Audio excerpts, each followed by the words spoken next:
సింహాచలంలో మహాపచారం జరుగుతోంది. భక్తుల సెంటిమెంట్ గాల్లో కలుస్తోంది.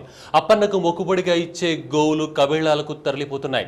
అధికారులు కాంట్రాక్టర్లు కుమ్మక్కై కొండపైన ఈ దారుణానికి పాల్పడుతున్నారు. ఇలా ఆవుల్ని అమ్ముకోవడం రాష్ట్రానికి అరిష్టమంటున్నారు పండితులు. ఉత్తరాంధ్రుల ఆరాధ్య దైవం సింహాచలం అప్పన్నకు భక్తులు భారీగా కానుకలు సమర్పించుకుంటారు. బంగారం, వెండి, నగదుతో పాటు గోవుల్ని సమర్పించడం ఆనవాయితీ. ఏటా 6,000 వరకు గోవులు కానుకల రూపంలో స్వామివారికి వస్తుంటాయి. అప్పన్నకు పాలాభిషేకం కోసం వీటిని ముడుపులుగా ఇస్తుంటారు. ఇలా భక్తులు సమర్పించిన గోవుల్ని సింహాచల క్షేత్ర పరిధిలోని గోశాలలో పోషించాల్సింది. కానీ అప్పన్న సాక్షిగా ఘోరం జరుగుతోంది. ఆలయ అధికారుల దుర్మార్గం భక్తుల మనోభావాల్ని తీవ్రంగా దెబ్బతీస్తోంది. గోవుల సంఖ్య ప్రతి ఏటా పెరిగిపోతోందని, వీటిని పోషించడం భారంగా మారిందంటూ తెగ నమ్ముతున్నారు అధికారులు. కోట్లలో ఆదాయం వస్తున్నా పశువులకు మేత వేయడానికి అధికారులకు చేతులు రావడం లేదు. గోవుల్ని తీసుకెళ్లి కసాయిల చేతుల్లో పెడుతున్నారు. ఎటువంటి నియమ నిబంధనలు విధించకుండా వేలం వేయడంతో కాంట్రాక్టర్లు వాటిని కబేళాలకు తరలించి సొమ్ము చేసుకోవడం వివాదాస్పదమైంది. ఈ వాస్తవాల్ని అధికారులు సైతం అంగీకరించడం ఆశ్చర్యం కలిగిస్తోంది. ఇంత భారీ సంఖ్యలో వచ్చే కోడెలను దేవస్థానాన్ని సంరక్షించడం కష్టమని భావించి ఆ కోడెలను పోగు చేసుకుని తీసుకుని వెళ్ళే లైసెన్స్ని పబ్లిక్ ఆక్షన్ ద్వారా కేటాయించడం జరిగేది. పాటదారులు ఆ రకంగా ఈ కోడెలను ఆవుల్ని కలెక్ట్ చేసుకుని వెళ్ళడం జరిగేది. అయితే అలా వెళ్ళే వాటిలో కొన్ని కబేళాలకు తరలిస్తున్నారు అనే ఆరోపణలు అప్పుడప్పుడు రావడం జరిగింది. గోమాత కంట కన్నీరు పెడితే దేశానికే అరిష్టమన్నారు శారదా పీఠాధిపతి స్వరూపానంద. గోవధ వల్లే రాష్ట్రంలోనూ దేశంలోనూ అనిశ్చిత పరిస్థితులు నెలకొన్నాయని చెప్పారు. ఆంధ్ర రాష్ట్రము ఇంత అరిష్టాలతో కూడుకుని ప్రజలు సతమతం అవుతున్నారు అంటే దేవాదాయ ధర్మాదాయ శాఖకి ఇచ్చిన ఆవులు, కోడెలు వీటిని దానం చేసిన వాటిని అమ్మడమే దానికి కారణం. ఇతర రాష్ట్రాలకు కూడా, బీహారు ఇలాంటి రాష్ట్రాలకు కూడా అమ్ముతున్నారు. కొన్ని ప్రాంతాల్లో ఏదైతే ఉంటాయో ఆ యొక్క హోటల్కి వాటికి కూడా అమ్మేస్తున్నారు, డాబాలకు అమ్మేస్తున్నారు, ఇలా విదేశాలకు కూడా మాంసాన్ని అమ్మేస్తున్నారు. ఇది చాలా ఘోరాతి ఘోరం, నరకం. పోషించలేనప్పుడు భక్తుల నుంచి ఆవుల్ని కానుగ్గా ఎందుకు తీసుకోవాలని ప్రశ్నిస్తున్నారు బీజేపీ నేతలు. గోశాల నిర్వహణకు నిధులున్నా స్వామికొచ్చిన కానుకలను తరలించే అధికారం ఈవోకి ఎవరిచ్చారని మండిపడ్డారు. వీటిని ఈ విధంగా అక్రమంగా తరలించి కబాళాల్లో వాళ్ళు చంపే ఒక ప్రయత్నం చేయకుండా ఉంటుంది. అతి పవిత్రంగా దేవుడికి దానం ఇచ్చిన తర్వాత దేవుడితో సమానమైన ఆ కాడెద్దుల్ని అలాగే ఆవుల్ని సంరక్షించాల్సిన బాధ్యత ప్రభుత్వానికి ఉంది, అలాగే సింహాచల దేవస్థానానికి ఉంది. వాటి సంరక్షణ ద్వారా స్వామివారికి సేవ చేసినట్టు అవుతుంది. కబేళాల నుంచి డాబాలు, హోటళ్లకు గోమాంసం తరలిపోతోంది. ఈ బిజినెస్ కాంట్రాక్టర్లకు కాసులు కురిపిస్తోంది. మాంసం వ్యాపారులకు సింహాచలం కొండ బంగారు కొండైంది. మరోవైపు తమ మనోభావాల్ని గాయపరచద్దంటూ దేవాదాయ శాఖ అధికారుల్ని భక్తులు కోరుతున్నారు. పార్లమెంట్ ఆవరణలో టీ కాంగ్రెస్ ఎంపీల దీక్షకు జైపాల్ రెడ్డి సంఘీభావం ప్రకటించడం చర్చనీయాంశమైంది.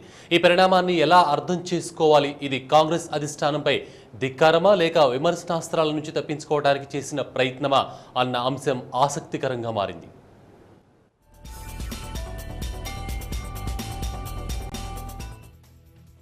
జైపాల్ రెడ్డి ఇక తెగించారా?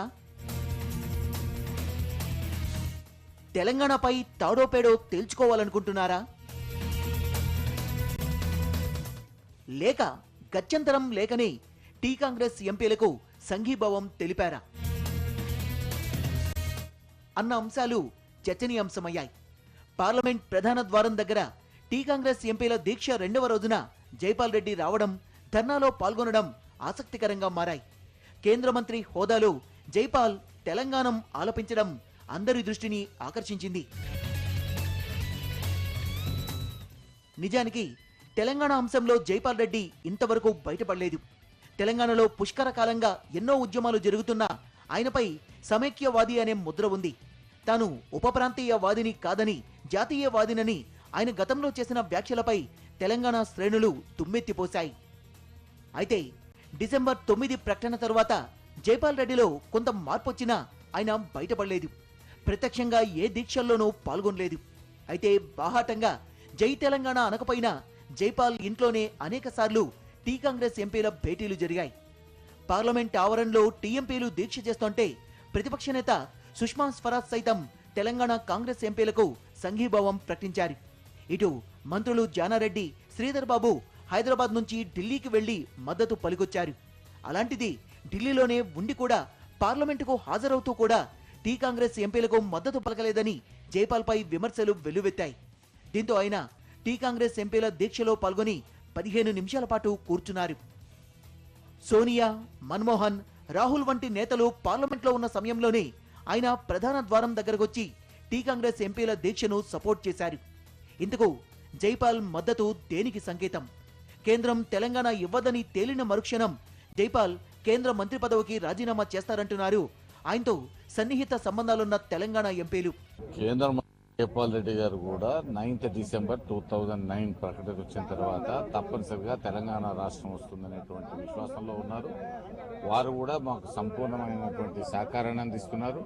కాబట్టి వారు నిన్న మా పార్లమెంట్ సభ్యుల యొక్క నిరసన దీక్షకు సంఘీభావం తెలియజేసినారు. కాబట్టి ఎటువంటి పరిస్థితుల్లో జైపాల్ రెడ్డి గారు కూడా తెలంగాణ రాష్ట్ర ఏర్పాటులో వారి యొక్క బాధ్యత వారు నిర్వహిస్తారు. తప్పనిసరిగా తెలంగాణ ఇవ్వను అన్నప్పుడు తెలంగాణ బిడ్డలుగా ఎవరి చర్యలు వారు తీసుకుంటారు. జైపాల్ బలమైన తెలంగాణ వాదినని నిరూపించుకునే ప్రయత్నం చేస్తున్నారా? అది ఢిల్లీలో టీజేఏసీ సంసద్ దీక్ష నేపథ్యంలో తన వైఖరిని వ్యక్తం చేయాలనుకున్నారా? ఏం చేసినా ఆయన సీరియస్ గా చేయాలంటున్నారు జేఏసీ నేతలు. కేంద్రంలో జైపాల్ రెడ్డి, రాష్ట్రంలో జానారెడ్డి రాజీనామాలు చేస్తే తెలంగాణ వస్తుందంటున్నారు. 60వ దశకంలో తెలంగాణ యునైటెడ్ లెజిస్లేచర్స్ ఫోరంలో సభ్యుడిగా ఉన్న జైపాల్ రెడ్డి బ్రహ్మానందరెడ్డి ఒత్తిడితో ప్రత్యేకవాదాన్ని పక్కన పెట్టారని ప్రచారం ఉంది.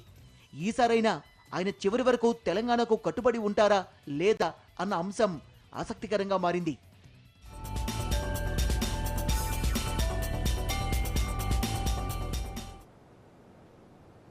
తెలంగాణ ప్రాంతంలో టీడీపీ గట్టెక్కాలంటే ఏం చేయాలి? టీఆర్ఎస్ ఆకర్ష దెబ్బకు బీటలు వారుతున్న టీడీపీ కోటను కాపాడుకునేదిలా? 2014 ఎన్నికల్లో టీడీపీ గట్టెక్కేదిలా? ఈ ప్రశ్నలన్నింటికీ బీజేపీతో పొత్తు పెట్టుకోవటమే సమాధానం అంటున్నారు కరీంనగర్ టీడీపీ నేతలు. జిల్లాలో గట్టిపట్టున్న టీఆర్ఎస్ను ఎదుర్కోవాలంటే ఇదొక్కటే మార్గం అంటున్నారు. కరీంనగర్ జిల్లా టీడీపీలో కలకలం మొదలైంది. టీఆర్ఎస్ ఆపరేషన్ ఆకర్ష్ నుంచి పార్టీని కాపాడుకునేందుకు టీడీపీ నేతలు దారులు వెతుకుతున్నారు. తెలంగాణ ఉద్యమ ప్రభావం హైపిచ్లో ఉన్న జిల్లాల్లో పార్టీని బతికించుకునేందుకు పసుపు సేన తాపత్రయపడుతోంది. జిల్లాలో గట్టిపట్టున్న టీఆర్ఎస్ ను 2014 ఎన్నికల్లో అడ్డుకునేందుకు సన్నాహాలు చేస్తున్నారు టీడీపీ నేతలు. పాత బంధాలను తెరపైకి తెస్తున్నారు. తెలంగాణలో పార్టీని కాపాడుకోవాలంటే బీజేపీతో పొత్తు పెట్టుకోవడమే మార్గమని సూచిస్తున్నారు పార్టీ నేతలు. కరీంనగర్ జిల్లాలో మొత్తం 13 నియోజకవర్గాలున్నాయి. గత ఎన్నికల్లో 5 స్థానాల్లో టీడీపీ జెండా ఎగురవేసింది. Vemulawada MLA Ramesh Babu, Karimnagar MLA Gangula Kamalakar TRS తీర్థం పుచ్చుకున్నారు. ప్రస్తుతం జగిత్యాల, చొప్పదండి, పెద్దపల్లి నియోజకవర్గాలు టీడీపీ ఖాతాలోనే ఉన్నాయి. అయితే ఉద్యమ పార్టీగా జిల్లాలో మంచి పట్టున్న టీఆర్ఎస్ వచ్చే ఎన్నికల్లో క్లీన్ స్వీప్ చేసేందుకు ఎత్తులు వేస్తోంది. ఇందులో భాగంగా టీడీపీ నేతలకు గాలం వేస్తోంది. ఎమ్మెల్యే గంగుల కమలాకర్ టీఆర్ఎస్ తీర్థం పుచ్చుకోవడం, ఆయన కేడర్ అంతా గులాబీ కండువాలు కప్పుకోవడంతో టీఆర్ఎస్ ఉత్సాహంగా ఉంది. చొప్పదండి ఎమ్మెల్యే సుద్దాల దేవయ్య కూడా కారులో షికారుకు సిద్ధంగా ఉన్నట్లు ఊహాగానాలు జోరందుకుంటున్నాయి. గులాబీ ఇచ్చిన జలక్కు సైకిల్ సేనలో కలకలం రేగింది. పసుపు దళపతి చంద్రబాబు జిల్లాలో పాదయాత్ర చేసిన కొన్ని రోజులకే గంగుల కమలాకర్ జంప్ అవడంతో టీడీపీలో కలవరం మొదలైంది. దీంతో సీనియర్ టీడీపీ నేత ఎర్రబెల్లి దయాకర్రావు రంగంలోకి దిగారు. బీటలు పడ్డ టీడీపీ కోటను కాపాడే పనిలో పడ్డారు. జిల్లాలోని ముఖ్య నేతలతో మంతనాలు జరుపుతున్నారు. పార్టీ వేడొద్దని ఎల్లో బ్రదర్స్ కి సర్ది చెబుతున్నారు. జిల్లాలో 13 నియోజకవర్గాల్లో బీజేపీ, టీడీపీలకు ఇప్పటికీ మంచి ఓటు బ్యాంక్ ఉంది. ప్రత్యేక తెలంగాణ ఇస్తామంటున్న బీజేపీ తెలంగాణలో ఎంపీ సీట్లపై దృష్టి సారించింది. కేంద్రంలో అధికారంలోకి వచ్చేందుకు ఎంపీ సీట్లే కీలకం. వేములవాడ, కోరుట్ల, పెద్దపల్లి నియోజకవర్గాల్లో బీజేపీకి మంచి పట్టుంది. మిగతా నియోజకవర్గాల్లో పార్టీకి మంచి ఓటు బ్యాంక్ ఉంది. అటు టీడీపీకి జిల్లాలో 3 స్థానాల్లో టీడీపీకి ఎమ్మెల్యేలున్నారు. దీంతో తెలంగాణ ఇస్తామంటున్న జాతీయ పార్టీ బీజేపీతో పొత్తు పెట్టుకుంటే 2 పార్టీలకు కలిసి వస్తుందని భావిస్తున్నారు టీడీపీ నేతలు. ఇప్పుడున్న పరిస్థితుల్లో ఇదే సరైన నిర్ణయం అంటున్నారు తెలుగుదేశం లీడర్స్. ఒక జాతీయ పార్టీకి మనం అనుసంధానమై ఉండి కొంత పార్టీల అభిప్రాయం వస్తూ ఉన్నది. భారతీయ జనతా పార్టీ లాంటి పార్టీతోటి ఏదైనా రేపు, ఎందుకంటే తెలంగాణ మేము ఇవ్వడానికి సిద్ధంగా ఉన్నాము, గతంలో 3 రాష్ట్రాలు ఇచ్చామని భారతీయ జనతా పార్టీ చెప్తా ఉన్నది. మరి అటువంటి దాంతో మనం కూడా భవిష్యత్తు లోపల మరి అలయన్స్ అయితే రేపు కేంద్రంలో ఇప్పుడు తెలంగాణ ఇక్కడ ఉన్న వాదాన్ని మనం కొంతవరకు అడ్డుకోవచ్చు అనే భావన ఇప్పుడిప్పుడే మా కార్యకర్తల్లో కొంతమందిలో వస్తూ ఉన్నది. మరి భవిష్యత్తులో కూడా మనం కూడా ఇక్కడ తెలంగాణ నినాదాన్ని తీసుకెళ్లి ప్రజల్లోకి తీసుకెళ్లి మేము ఇక్కడ తెలంగాణ భారతీయ జనతా పార్టీ తోటి మరి పొత్తులు కలుపుకొని అలయన్స్గా ఉండి మరి కేంద్రంలో కూడా వాళ్ళపై ఒత్తిడి తీసుకువచ్చి తెలంగాణ రాష్ట్రాన్ని సాధించకపోతే బాగుంటుందని కార్యకర్తల్లో కొంత అభిప్రాయం వస్తూ ఉన్నది. జిల్లాలో ఒంటరిగా పోటీ చేసే సత్తా తప్పుకున్న టీడీపీ తెలంగాణపై స్పష్టమైన వైఖరిని ప్రకటిస్తే పొత్తుకు ఓకే అంటున్నారు జిల్లా బీజేపీ నేతలు. ఈ విషయాన్ని అధిష్టానానికి చెబుతామంటున్నారు. జాతీయ పార్టీగా భారతీయ జనతా పార్టీతోనే తెలంగాణ సాధ్యమనేటువంటి ప్రజలలో పోయింది. టీడీపీ కనుక తెలంగాణ వాదంలో స్పష్టంగా మేము తెలంగాణ ఇచ్చి తీరుతామనేటువంటిది, తెలంగాణ కొరకు మేము ఎలాంటి అడ్డంకి లేదు, మేము తెలంగాణ సపరేట్ తెలంగాణ రాష్ట్రానికి మేము కట్టుబడి ఉన్నామని చెప్పి అన్నప్పుడు ఆ సందర్భంలో రాష్ట్ర నాయకత్వం కానీ జాతీయ పార్టీ కానీ టీడీపీతో పొత్తుకు ఆలోచన చేస్తుందని మేము అనుకుంటున్నాం. కానీ ఇక్కడ ఉన్నటువంటి పరిస్థితుల్లో తప్పకుండా బీజేపీ ద్వారానే తెలంగాణ సాధ్యం అనేటువంటిది ఇప్పుడున్నటువంటి ప్రజలలో వస్తున్నది. తెలంగాణ ఉద్యమ ప్రభావం అత్యధికంగా ఉన్న జిల్లాలో టీఆర్ఎస్ ను అడ్డుకోవడం కష్టమే అయినా ఉన్న స్థానాలను పార్టీ కేడర్ను కాపాడుకునేందుకు బీజేపీతో దోస్తీ చేయడం తప్పదంటున్నాయి టీడీపీ వర్గాలు. అటు బీజేపీ కూడా ఈ బంధంపై ఆసక్తి చూపుతుండటంతో జిల్లాలో రోజురోజుకు రాజకీయం రంజుగా మారుతోంది. చిత్తచాంచల్యం ముదిరిన ఓ భర్త భార్యని అకారణంగా వదిలేశాడు. మరో యువతితో వివాహేతర సంబంధం పెట్టుకుని తీరని ద్రోహం చేశాడు. ఆగ్రహించిన భార్య బంధువులు అతగాడికి దేహశుద్ధి చేశారు, నడి రోడ్డులో తాట తీశారు. అయితే అన్యాయం చేసిన భర్తని వదిలేసిన పోలీసులు అతన్ని రెడ్ హ్యాండెడ్గా పట్టించిన వారిని అదుపులోకి తీసుకున్నారు. ఇదో కలహాల కాపురం కథ.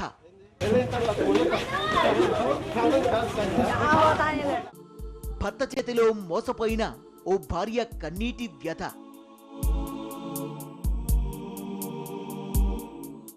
బరితెగించిన భర్తకి భార్య బంధువులు చేసిన బడిత పూజ.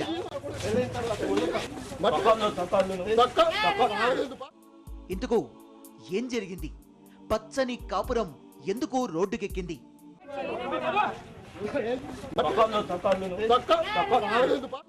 హైదరాబాద్ కు చెందిన నాగలక్ష్మికి గుంటూరు సంగడిగుంటకు చెందిన లక్ష్మణరావుతో 2007లో పెళ్లైంది. ₹1,00,000 నగదు, 5 సవర్ల బంగారం కట్నంగా ఇచ్చారు. 2011లో గర్భం దాల్చిన నాగలక్ష్మి తొలి కాన్పు కోసం పుట్టింటికి వెళ్ళింది.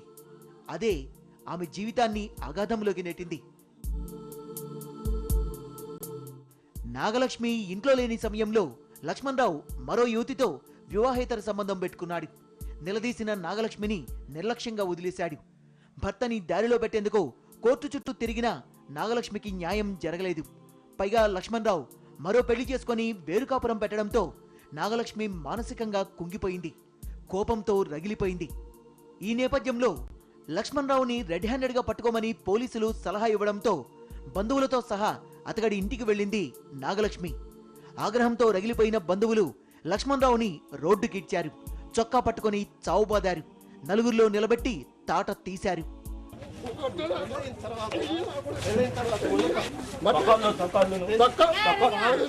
విషయం తెలుసుకున్న పోలీసులు నాగలక్ష్మి బంధువుల్ని అరెస్ట్ చేశారు.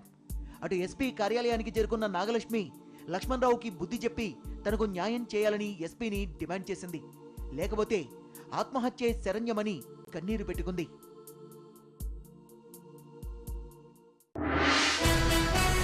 బెల్గాంలో మోడీ ఎన్నికల ప్రచారం, మన్మోహన్ సర్కార్పై తీవ్ర స్థాయిలో విమర్శలు.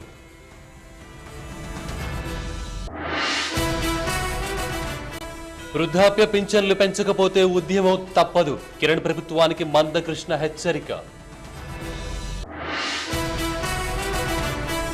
వరంగల్ జైల్లో మానవ హక్కుల ఉల్లంఘన, జైలర్ నరకం చూపిస్తున్నాడన్న ఖైదీలు.